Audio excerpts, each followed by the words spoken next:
Ukraina sendiri baru merdeka pada 1991 lalu ketika Uni Soviet runtuh.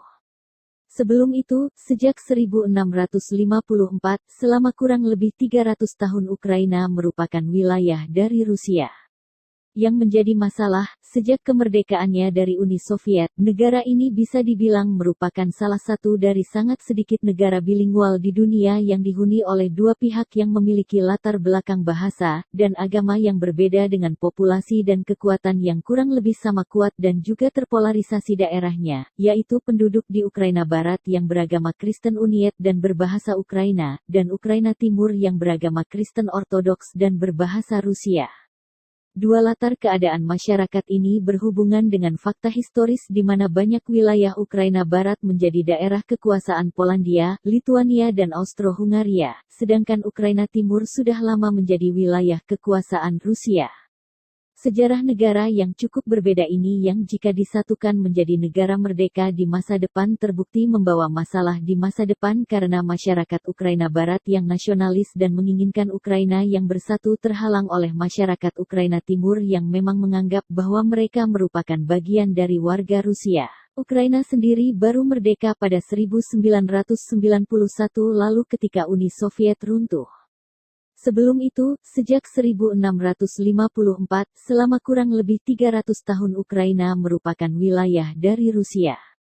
Yang menjadi masalah, sejak kemerdekaannya dari Uni Soviet, negara ini bisa dibilang merupakan salah satu dari sangat sedikit negara bilingual di dunia yang dihuni oleh dua pihak yang memiliki latar belakang bahasa dan agama yang berbeda dengan populasi dan kekuatan yang kurang lebih sama kuat dan juga terpolarisasi daerahnya, yaitu penduduk di Ukraina Barat yang beragama Kristen Uniet dan berbahasa Ukraina, dan Ukraina Timur yang beragama Kristen Ortodoks dan berbahasa Rusia.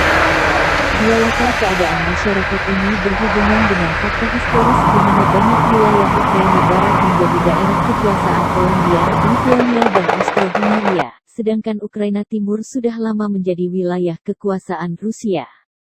Sejarah negara yang cukup berbeda ini yang jika disatukan menjadi negara merdeka di masa depan terbukti membawa masalah di masa depan karena masyarakat Ukraina Barat yang nasionalis dan menginginkan Ukraina yang bersatu terhalang oleh masyarakat Ukraina Timur yang memang menganggap bahwa mereka merupakan bagian dari warga Rusia. Ukraina, sebagai negara dengan perbedaan kontras pada masyarakatnya, sudah menjadi potensi konflik tersendiri. Namun, konflik di Ukraina, dari awal dimulainya, juga didukung oleh negara superpower di pihak masing-masing.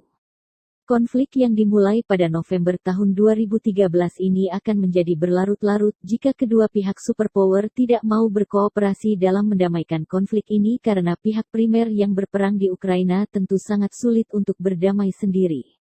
Mengenai apa itu konflik Ukraina, tentu itu tergantung dari sudut pandang masing-masing pihak. Pihak nasionalis Ukraina akan menganggap konflik ini sebagai gerakan separatis. Pihak masyarakat di Ukraina Timur malah bisa menganggap konflik ini sebagai kesempatan untuk merdeka, dan untuk kedua negara superpower. Konflik ini tidak lain adalah pertarungan akan memperebutkan pengaruh regional yang bisa disingkat sebagai konflik politik. Pada akhirnya, apapun konfliknya, rakyat sipil biasanya merupakan pihak yang paling menderita. Untuk itu, kedua belah pihak yang berperang harus segera mencari solusi perdamaian baik itu sementara, lebih baik lagi jika solusi itu berlangsung untuk jangka panjang. Baik itu merupakan gencatan senjata solusi dua negara, daerah otonom khusus, atau solusi lainnya, satu hal yang pasti, harus dilakukan secepat mungkin dengan mengurangi ego dari masing-masing pihak. Jika ada pelajaran yang bisa diambil untuk bangsa Indonesia dalam demokrasi, apalagi di saat pemilu, tensi panas karena adanya perbedaan pendapat adalah wajar. Namun, segera setelah kita menentukan siapa yang menang, maka kurangi ego dan mulai membuat konsensus. Jangan sampai konflik yang seharusnya bersifat sementara menjadi berlarut-larut. Sebuah kelompok teror akan sangat sulit untuk menghancurkan suatu negara. Begitupun dengan kelompok separatis yang sedikit pendukungnya. Namun, ketika masyarakatnya sudah terbagi secara umum dan juga berseberangan tanpa menemukan kesepakatan bersama, maka perang saudara bisa menjadi hal yang tidak terelakkan.